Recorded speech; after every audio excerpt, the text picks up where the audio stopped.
Hello student, how are you? कैसे हैं आप? मैं हूं आपका अपना मुकेश सर और हम पढ़ रहे हैं चैप्टर नंबर 6 मेटलर्जी।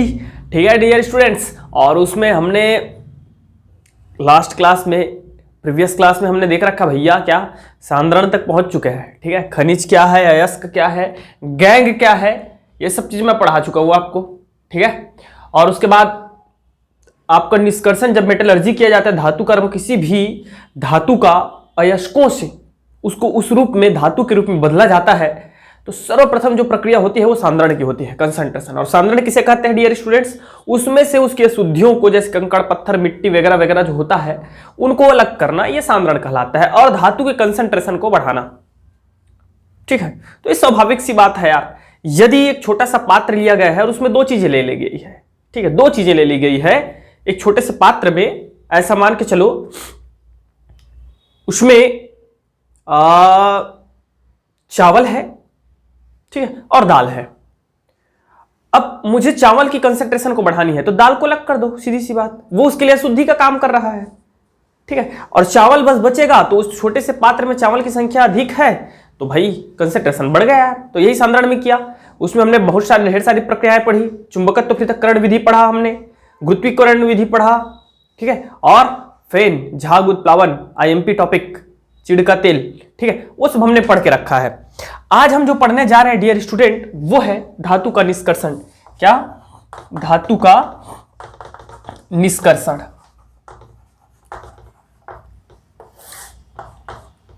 ठीक है, तो धातु का निष्कर्षण मतलब सांद्रण के पश्चात, तो सांद्रित अयस्क को धातु उसमें से निकालने के लिए ना, सांद्रित अयस्क को जो सांद्रण किया गया है उसको हम इस लायक बनाते हैं कि उसका अपचयन कर सके।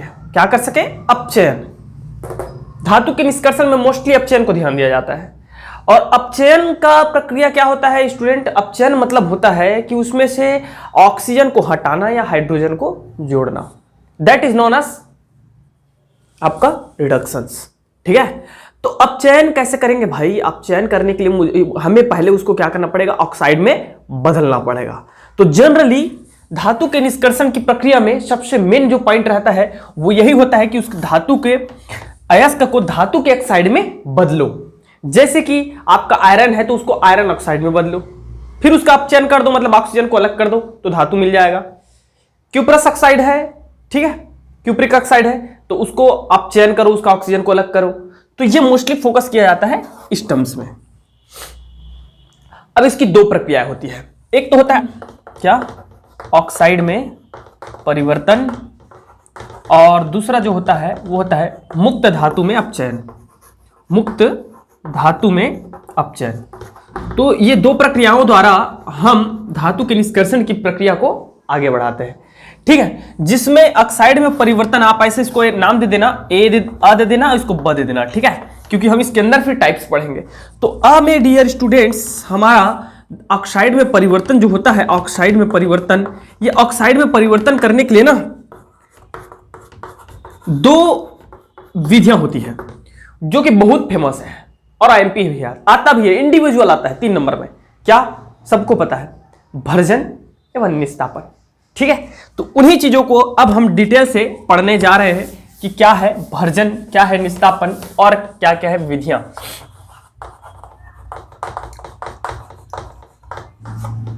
कैल्सिनेशन। तो डियर स्टूडेंट ये निस्तापन होता क्या है सुनिए ध्यान से। मैं आपको लोहे का, ठीक है, सांद्रण पूरा निष्कर्षण अच्छे से पढ़ाऊंगा भाई।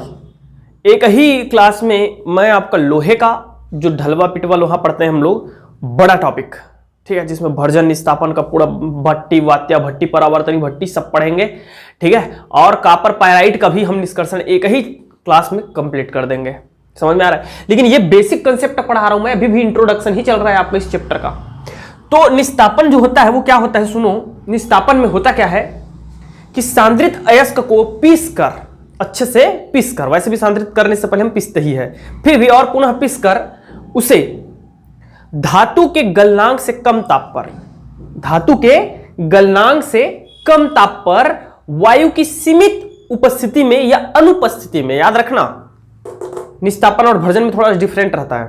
ठीक है। वायु की सीमित उपस्थिति में, बहुत कम मात्रा में वायु रहता है या तो ना अनुपस्थित रहता है, कि उपस्थिति में उसे गर्म किया जाता है। इससे क्या होता है, दो तीन चीजें परिवर्तित होती है बच्चों, दो तीन, आप इन्हीं चीजों को याद रखना है आपको।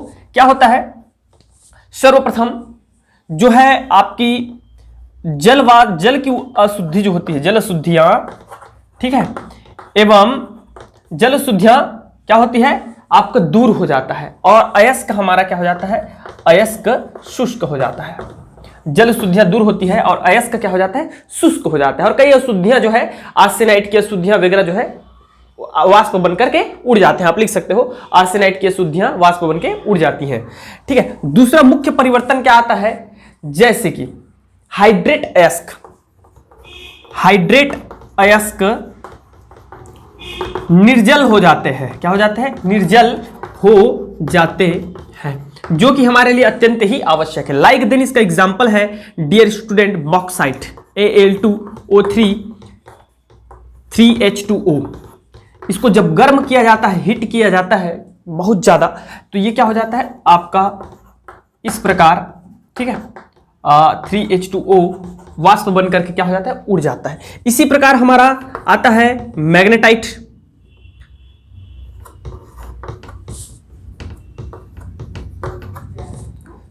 मैग्नेटाइट में क्या होता है सुनिए, मैग्नेटाइट में भी यही सेम प्रोसीजर फॉलो होती है, और इसमें से भी हमारा जो है जल की अशुद्धियां वाष्प बन के उड़ जाती है। तो ये मुख्य परिवर्तन होता है, हाइड्रेट अयस्क निर्जल हो जाते हैं। आप याद रखिएगा, जल अशुद्धियां एवं आर्सेनाइट की अशुद्धियां वाष्प बन करके उड़ जाती है। ये परिवर्तन कहां होता है, निस्तापन की प्रक्रिया में होती है। कुछ कार्बोनेट अयस्क किस में बदल जाते हैं, ऑक्साइड में बदल जाते हैं, ऑक्साइड में बदल जाते हैं।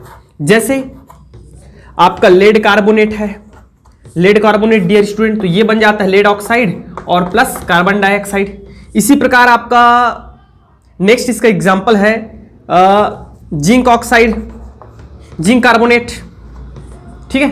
तो ये चेंज हो जाता है हमारा जिंक ऑक्साइड में, और कार्बन डाइऑक्साइड यहां से भी निकल जाता है। और ये जो जिंक ऑक्साइड मिल रहा है आपको, zinc oxide, lead oxide, alumina, ठीक है, एल्यूमिना, फेरिक ऑक्साइड, ये जो मिल रहा है ना, ये जो मिल रहा है, इसका फिर हम अपचयन कर देंगे। हाइड्रोजन का निकालना मतलब अपचयन। अब इसमें से हाइड्रोजन निकलेगा तो हमको धातु क्या मिल गया, लेड मिल गया यार। यहां से जब ऑक्सीजन निकलेगा अपचयन होगा, अपचयन मतलब धातु, ऑक्सीजन का निकलना, और ऑक्सीजन निकल गया मतलब अपचयन हो गया, तो हमको मिल गया क्या चीज, धातु की प्राप्ति हो गई। That's clear. तो यह है किस चीज का, निस्तापन की प्रक्रिया, आपको इतना वर्णन करना है। चलिए देखते हैं भर्जन।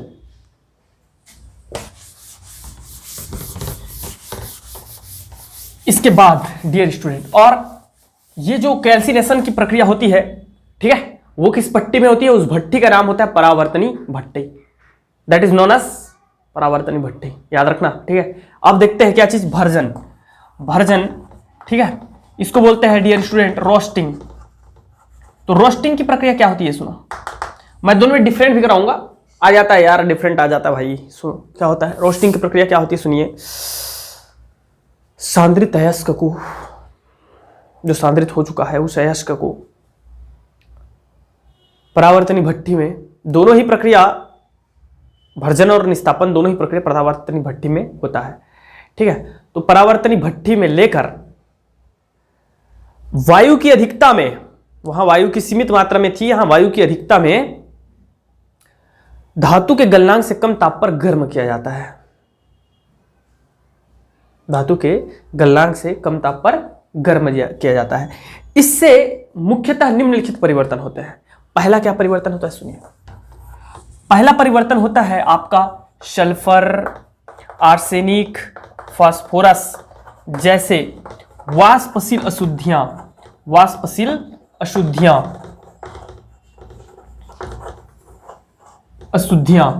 क्या बनाकर उड़ जाती है, वाष्प बनाकर के उड़ जाती है।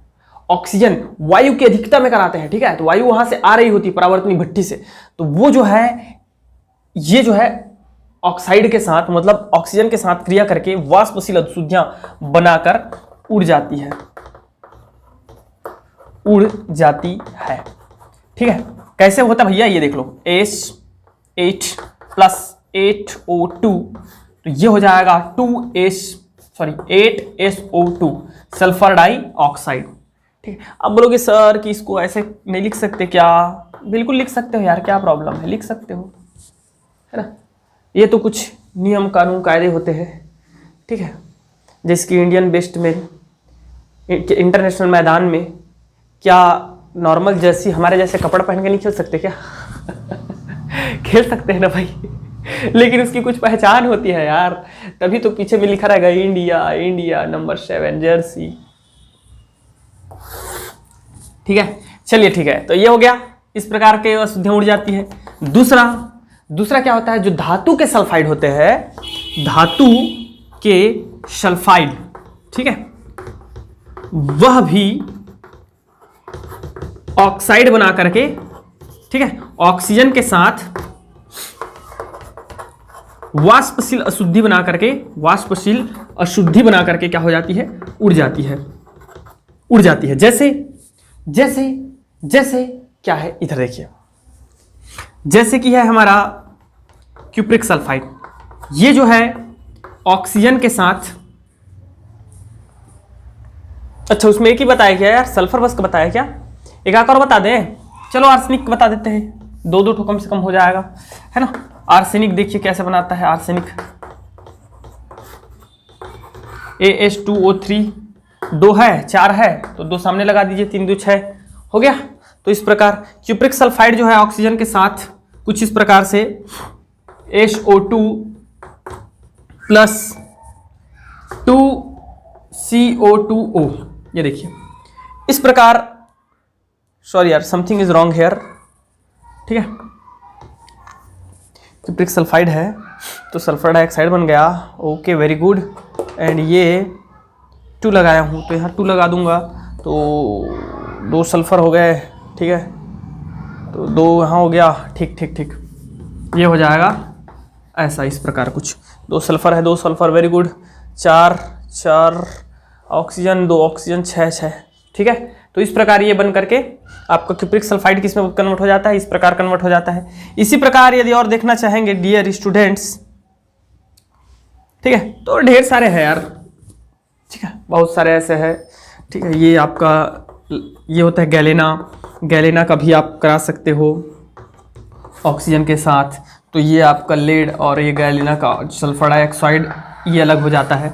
तो इस प्रकार ये दूसरा जो है धातुओं के सल्फाइड जो है क्या हो जाते हैं, पृथक्कृत हो जाते हैं। आपको याद रखना है, क्वेश्चन आता है तो लिखना पड़ेगा, ठीक है। तीसरा क्या हो जाता है, हमारा जो अयस्क होता है, सांद्रित अयस्क, जब परावर्तन के मतलब भर्जन के पश्चात वो क्या हो जाता है, सांद्र हो जाता है, क्या हो जाता है, सांद्र हो जाता है, क्योंकि उसमें से जो नमी है और कुछ अशुद्धियां हैं वो निकल जाती है, तो जिसके कारण वो क्या हो जाता है, सांद्र हो जाता है, कॉन्सेंट्रेट हो जाता है। समझ में आ गया। चलिए अब देखते हैं इसका मुक्त धातु के रूप में किस प्रकार से ऑक्सीकरण किया जाता है। ऑक्साइड का धातु में अपचयन, बोर मत होना, लिंक करना चीजों को, तब समझ में आएगा, लिंक करते जाना। समझ में आ रहा है, मैं बताता हूं कैसे लिंक करना रहता है। इससे पहले जो आप देखे हो, क्या चीज देखे हो, उसमें थोड़ा सा और जानकारी सुनो, मिटा दिया मैं, भर्जन देखे थे ना भाई। तो भर्जन और निस्तापन दोनों ही प्रक्रिया किस भट्टी में होती है, परावर्तनी भट्टी में कराई जाती है, ठीक है डियर स्टूडेंट। लेकिन दोनों में एक अंतर यह होता है कि उस परावर्तनी भट्टी का भर्जन कराते वक्त उसमें जो वायु छिद्र रहते हैं, वायु प्रवेश द्वार, उसको खुला रखते हैं, और निस्तापन के वक्त उसको बंद रखा जाता है। इसीलिए मैं बोला कि उसमें सीमित मात्रा लगता है या तो नहीं, अनुपस्थित रहता है। याद रखने सबसे बड़ा डिफरेंट है दोनों में ना, सबसे बड़ा डिफरेंट है, अंतर है। और बाकी 3 अंतर तो आप उसका जो मैं लिखाया हूं उसको लिख सकते हो, 3 अंतर आता है दोनों में। तो पूरा डेफिनेशन ये चीज करके और पूरा तीनों पॉइंट को लिख देना, पूरा कंप्लीट हो जाएगा। समझ में आ रहा है जी, ठीक है।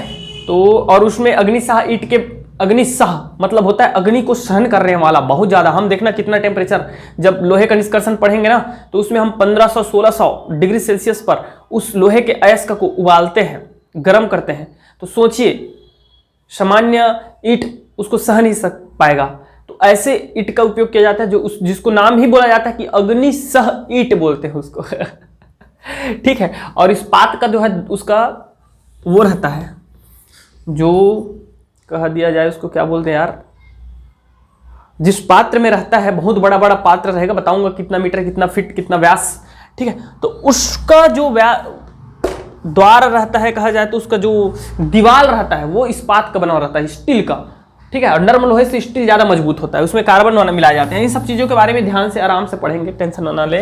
तो ऑक्साइड का धातु में अपचयन, अब इसको लिंक करो। हमने सबसे पहली प्रक्रिया क्या होना चाहिए, सांद्रण होना चाहिए, ताकि नॉर्मल अशुद्धियां दूर हो जाए। उसके बाद धातु का निष्कर्षण करना है भाई, तो उसको ऑक्साइड में बदलो। बेहतरीन तरीका यह है, ऑक्साइड में बदल दो। तो ऑक्साइड में बदलने के लिए हमने देख लिया भर्जन और निस्तापन, लेकिन एक और होता है ऑक्साइड का धातु में अपचयन के लिए, और ऑक्साइड में बदलने की और प्रक्रियाएं होती है, ठीक है। तो धातु ऑक्साइडों को धातु में अपचयन करने के लिए कुछ अपचायक अभिकर्मक का उपयोग किया जाता है, जैसे कार्बन, कार्बन मोनोऑक्साइड, हाइड्रोजन। अब यही ही धातु अपचायक अभिकर्मक कैसे है ये सुनो। कार्बन ऑक्सीजन के साथ क्रिया करके क्या बना लेगा, कार्बन मोनोऑक्साइड बना लेगा, और यही कार्बन मोनोऑक्साइड फिर से पुनः ऑक्सीजन के साथ क्रिया करके क्या बना लेगा, कार्बन डाइऑक्साइड बना लेगा, जो कि गैस है, और ये उड़ जाएगा फुर्र ऊपर। समझ में आ रहा है? तो इसलिए हम इस कार्बन का उपयोग करते हैं, और जो कि ऑक्सीजन के प्रति बहुत सक्रिय रहता है। तो कोई भी अगर जिंक ऑक्साइड है सपोज दैट, और इसका कार्बन के साथ क्रिया कराओगे तो ये क्या बना लेगा, जिंक प्लस कार्बन मोनोऑक्साइड बना लिया। अब वायु द्वार तो खुला हुआ है, वायु तो भेज रहे हो, ये पुनः ऑक्सीजन से क्रिया करके क्या बना लेगा, कार्बन डाइऑक्साइड बना लेगा। ये प्रक्रियाएं चलती रहती है। ये तो हो गया, ये इसी में टर्म्स में आ गया। हाइड्रोजन तो मेरे भैया, हाइड्रोजन जो है ऑक्सीजन के प्रति बहुत क्रियाशील होता है, और ये जो है आपका H2O जल बना लेगा, और जल जो है उस हाई टेम्परेचर में कन्वर्ट हो जाएगा वेपर प्रेशर, वेपर में, और वेपर उड़ जाएगा फुर से। समझ में आ रहा है? तो इसलिए इन्हें क्या कहते हैं हम लोग, अपचायक अभिकर्मक कहते हैं, कार्बन, कार्बन मोनोऑक्साइड और हाइड्रोजन को। तो इन्हीं के माध्यम से हम ऑक्साइड का धातु में क्या करते हैं, अपचयन करते हैं। धातु ऑक्साइड का धातु में अपचयन, ये देखो धातु ऑक्साइड है और ये क्या बन गया, धातु बन गया। तो इसको एक फॉर्मूले से ऐसे शो कर सकते हो आप लोग, कैसे, MxOy प्लस CY या YC, एक कॉमन, मतलब वेयर M इज मेटल, धातु, X उसकी संयोजकता है भैया, इसके अकॉर्डिंग संयोजकता है। ऑक्सीजन तो धातु ऑक्साइड है, Y उसकी संयोजकता के अकॉर्डिंग लगाया गया है, जैसे देखो ना यार, ये बनता है जिंक ऑक्साइड बनता है, तो ये इनकी संयोजकता पर डिपेंड करता है ना भाई।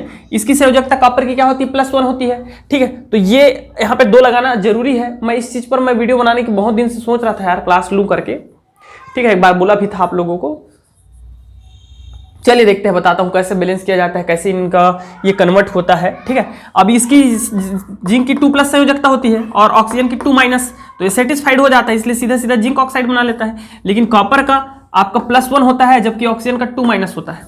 तो इसको अगर सेटिस्फाइड करना है तो 2 यहाँ पे होना चाहिए। तो 2 होने के लिए क्या करेंगे, 2, तब जाकर के 2+ हुआ, 2- हुआ, तब जाकर के ये होगा। तो ये हो जाएगा ऐसा कुछ।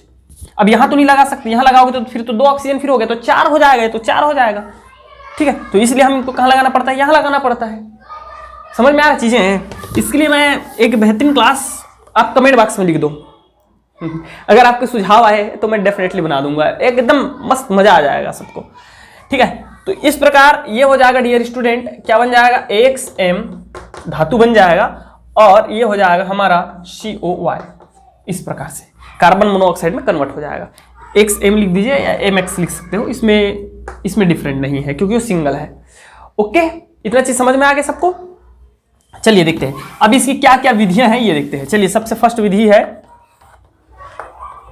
कार्बन द्वारा अपचयन। कार्बन द्वारा अपचयन, इसे डियर स्टूडेंट हम लोग बोलते हैं क्या चीज, प्रगलन। याद रखना, प्रगलन, ठीक है। ये बड़ा टॉपिक बनेगा यही, प्रगलन, भर्जन, निस्तापन, प्रगलन, ठीक है। तो कार्बन द्वारा अपचयन को हम लोग क्या बोलते हैं, प्रगलन कहते हैं। जैसे कि लेड ऑक्साइड कार्बन के साथ, ये लेड अलग हो जाएगा, कार्बन मोनोऑक्साइड बना लेगा। ठीक है। हेमेटाइट, जब लोहे का, आयरन का हम लोग जब पढ़ेंगे निष्कर्षण तो प्रगलन का यूज करेंगे। एक बड़ा उसमें वात्या भट्ठी बनाएंगे। प्रगलन में क्या बनाया जाता है? वात्या भट्ठी। और निस्तापन और भर्जन में परावर्तनी भट्ठी। ठीक है। तो Fe2O3 हेमेटाइट, ठीक है, आपका कार्बन के साथ अपचयन करता है और Fe2 कर दीजिए और यहां कर दीजिए 3, तो ये क्या बन जाएगा? Fe2 आपका, सॉरी यार,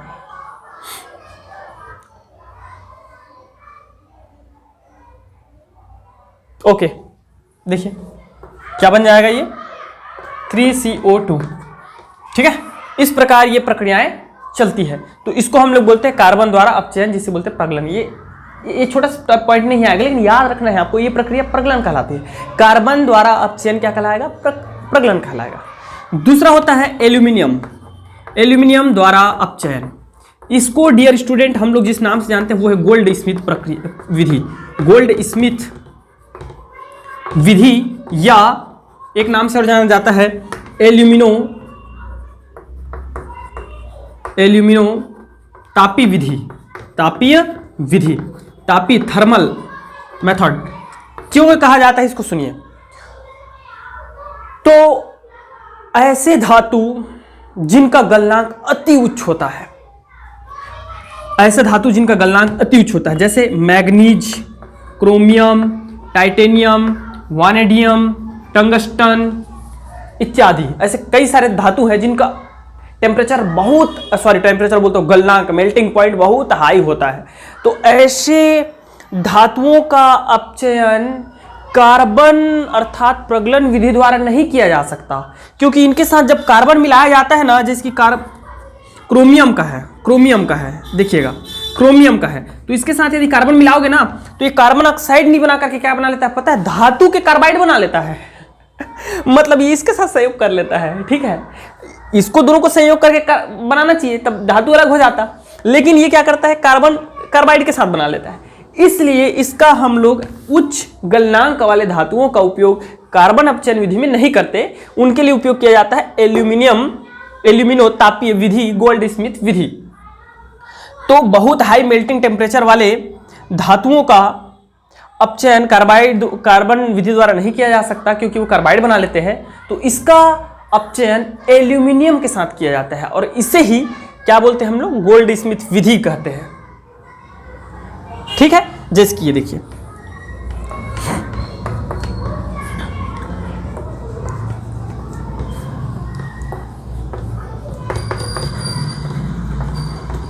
ये ठीक है डियर स्टूडेंट। और एल्यूमिनियम और आपके धातु कार्बाइड, धातु ऑक्साइड के मिश्रण को हम लोग बोलते हैं थर्माइट। क्या बोलते हैं? बोलो, थर्माइट बोलते हैं। थर्माइट क्या बोला जाता है? थर्माइट बोला जाता है। तो ये है आपका गोल्ड स्मिथ विधि, एल्यूमिनियो तापीय विधि। चलिए ठीक है। नेक्स्ट एक और है इसी में, देखिएगा,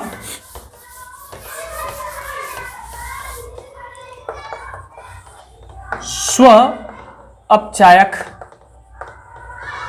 विधि। स्व अपचायक या स्व अपचयन विधि।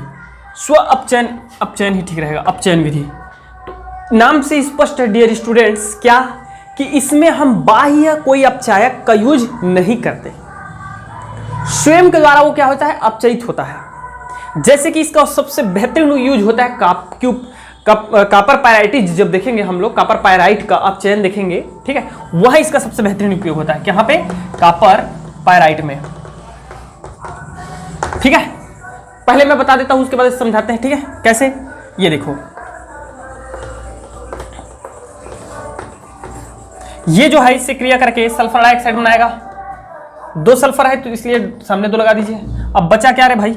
बचा क्या है आपका? 2CO2 और बच जाएगा 4, तो यहां निकल गए हैं, ऑक्सीजन हो जाएगा। ठीक है, 2 ऑक्सीजन। ये 2CO2 ऑक्साइड जो है पुनः कॉपर सल्फाइड से रिएक्ट करके क्या बना लेगा पता है? 2 ऑक्सीजन है और 1 सल्फर है, तो सल्फर डाइऑक्साइड पहले बना दो, उड़ जाएगा, गैस है। ठीक है। और 4 यहाँ कॉपर है 4, 2 यहाँ है, 6 कॉपर बैठ जाएगा। बात को मैं समझाता हूँ, ध्यान से सुनिए। इसी रिएक्शन का फिर से उपयोग हम कहाँ करेंगे, कॉपर पायराइट के निष्कर्षण में करेंगे, और इसी अपचयन विधि का वहाँ उपयोग किया जाता है। और एल्यूमिनियम के अपचयन विधि जब पढ़ेंगे, एल्यूमिनियम का निष्कर्षण पढ़ेंगे, तो हम इससे पहले जो पढ़े हैं एल्यूमिनोतापीय विधि गोल्ड स्मिथ, उसका उपयोग करेंगे। और जब आयरन का पढ़ेंगे तो इसलिए मैं बोला ना, ये इंट्रो है मेरे भाई, इसको अगर समझ गए ना तो आपको जो है बड़े बड़े धातुओं के निष्कर्षण में, बच्चे क्या करते हैं, सिर्फ पढ़ते हैं आयरन के निष्कर्षण को, सिर्फ पढ़ते हैं कॉपर पायराइट के निष्कर्षण को, एल्यूमिनियम के निष्कर्षण को। तो यार पहले उसका बेसिक तो पढ़ लो, इन्हीं का उपयोग वहां होने वाला है पूरा। इसको समझ गए तो आसानी से समझ में आ जाएगा। अब देखिए होता क्या है इसमें कोई बाह्य अपचय का विकर्मक नहीं मिलाया जाता। होता कुछ ऐसा है कि जो धातु का सल्फाइड अगर है, वो सल्फाइड वाले ही जनरली ऐसा रिएक्शन देखने को मिलता है जिसमें सल्फर होते हैं। तो धातु के सल्फाइड ऑक्सीजन के साथ रिएक्शन करके, खुला है, इसको हम भर्जन के द्वारा करेंगे, है ना। तो ऑक्सीजन के साथ रिएक्शन करके इसका पूरा भाग नहीं बदलता है, याद रखिएगा। पूरा भाग 100% कॉपर ऑक्साइड में नहीं बदलता, क्यूप्रिक ऑक्साइड में नहीं बदलता है, इसमें नहीं बदलता, ठीक है जी, इसमें नहीं बदलता 100% भाग। तो कुछ भाग मान के चलो आपका 70% भाग क्यूप्राइड बोलते हैं इसको, क्यूप्राइड में बदल जाता है। और अभी भी 30% भाग जो है इसी अवस्था में रहता है। किस अवस्था में, इसी अवस्था में। तो और ये सल्फर डाइऑक्साइड बन गया तो ये तो उड़ गया वाष्प बन के, खत्म, इसका रोल खत्म हो गया, ये तो उड़ गया, ऊपर चला गया, ठीक है। अब ये दोनों बचे हुए हैं, 30% ये बचा है, और इसका ऑक्सीजन की उपस्थिति में आने होने के कारण 70% कन्वर्ट हुआ है। ये और ये दोनों फिर से रिएक्शन कर देते हैं, और जब रिएक्शन करते हैं ना डियर स्टूडेंट्स, तो ये जो ऑक्साइड है उसका अपचयन हो जाता है सल्फर डाइऑक्साइड में, और ये गैस बन के फिर से ऊपर उड़ गया, ठीक है। और जितने हमारे कॉपर है वो फिर कॉपर मेटल, ठीक है, ये विलयन के रूप में नीचे तल में क्या हो जाता है, जमा हो जाता है, और हमको धातु की प्राप्ति हो जाती है। समझ में आ रहा है, ठीक है। चलिए अब देखते हैं इसका शोधन कैसे करते हैं, प्यूरिफिकेशन। ओके स्टूडेंट, लास्ट है हमारा वैद्युत अपघटन द्वारा अपचयन। तो इसका उपयोग हम तब करते हैं जब, देखो, इस विधि द्वारा उपयोग करने के लिए जो धातु, निष्कर्षित धातु है या सांद्रित धातु है, उसका विलयन तैयार किया जाता है, और विलयन को फिर आपका इलेक्ट्रोडों के माध्यम से, किसके माध्यम से, इलेक्ट्रोडों के माध्यम से, ठीक है, पात्र में, बहुत बड़े पात्र में भर देते हैं, बताएंगे इसका भी यूज होगा, टेंशन ना लें, ठीक है। तो इलेक्ट्रोडों के माध्यम से इसको क्या किया जाता है, आपका अपचयन कराया जाता है। तो अपचयन में क्या होता है, सबको पता है, इलेक्ट्रॉन, ठीक है, इलेक्ट्रॉन का जुड़ना और निकलना से हम लोग अपचयन और ऑक्सीकरण को जानते हैं। तो जिसकी सोडियम क्लोराइड है, अब यहाँ धातु कौन है, हमारा सोडियम है, सोडियम में क्या है, प्लस आयन है, और क्लोरीन में क्या है, माइनस आयन है। समझ में आ रहा है। तो इलेक्ट्रॉन का निकलना अपचयन है। तो यहां क्या होता है हमारा, जैसे सोडियम क्लोराइड ही एक सपोज करते हैं हम लोग, एक अयस्क है, ठीक है, एक यौगिक है ये। तो यहां क्या होगा डियर स्टूडेंट, एक जो है हमारा एनोड की ओर, एक जो है कैथोड की ओर, कैथोड की ओर और एनोड की ओर। तो यहां कैथोड पर हमको जो है धातु जो है प्राप्त होता है, वहां जाकर के ये क्या हो जाता है, चिपक जाता है। और फिर बताएंगे, आराम से पढ़ेंगे यार, इस चीज को, बहुत अच्छा है, बेहतरीन है, ठीक है। अब आज की क्लास को द एंड यही करते हैं, और कल की क्लास में हम लोग पढ़ेंगे आयरन का निष्कर्षण, पूरा आयरन का निष्कर्षण, भर्जन प्रगलन, सब चीज, सांद्रण वांद्रण कैसे करना है उसका, कैसे कौन कौन सा रिएक्शन होता है, किस चीज से, किस अयस्क से लोहे का हम लोग निष्कर्षण करते हैं, ठीक है, पूरा कंप्लीट पढ़ेंगे कल। और आईएमपी है भाई, ये तो दो राय वाली बात ही नहीं है। कॉपर पायराइट और आयरन का निष्कर्षण, very most IMP of this particular chapter, ठीक है। तो thank you very much and best of luck.